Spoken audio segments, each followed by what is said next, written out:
మీకు ఒక photo frame చూపిస్తాను, ఇది చూడండి.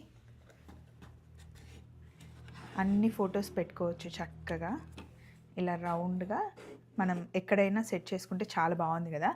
అయితే నేను కాంతమ్స్కి వచ్చాను అనమాట. క్రాంతి గారిని అడిగాను, ఏంటి క్రాంతి గారు ఇది ఫోటో ఫ్రేమ్ చాలా బాగుందంటే, నిజంగా బాగుందా అండి, ఇది నేను గిఫ్ట్ పర్పస్ ప్లాన్ చేస్తున్నాను అన్నారనమాట. దేనికి అంటే వ్యాలంటైన్స్ డే వస్తుంది కదా, సో రేపటి నుండి స్టార్ట్ చేసి వ్యాలంటైన్స్ డే వరకు మీరు ఏదైనా సరే పింక్ రెడ్ శారీస్ మీరు 10,000 రూపీస్ పర్చేస్ చేస్తే ఈ ఫోటో ఫ్రేమ్ని గిఫ్ట్గా ఇస్తాము అని అన్నారు.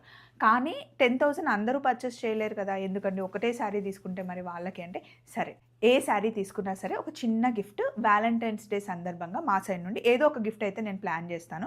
ప్రస్తుతానికి ఇది కనిపించింది, ఇవి తెప్పించాము. శారీస్ అయితే ఉన్నాయి చూడండి, నేను వచ్చి అన్ని శారీస్ తీసాను, డ్రెస్సులు తీసాను. ఇదిగోండి, ఈ మల్ కాటన్లో శారీస్ ప్లెయిన్ చాలా బాగుంటాయి కదా అని అన్నట్టు మర్చిపోయాను. మా ఆడపడుచు వాళ్ళ అబ్బాయి పెళ్ళి March 6th అండి, ఫిబ్రవరిలో కాదు, చాలామంది అడుగుతున్నారు. సో ఆల్మోస్ట్ ఒక 6-7 ఈవెంట్స్ ఉంటాయి కదా, అందుకని నన్ను శారీస్ అన్నీ కలెక్ట్ చేస్తుంటే ఈ శారీ చాలా నచ్చింది. సో ఏదో ఒక ఈవెంట్కి ఇది కట్టుకుంటాను. దీంతో పాటు ఇదొక శారీ నేను సెలెక్ట్ చేసుకున్నాను. ఆ ఫోటో ఫ్రేమ్ నాదే. చలో మరి, బాయ్.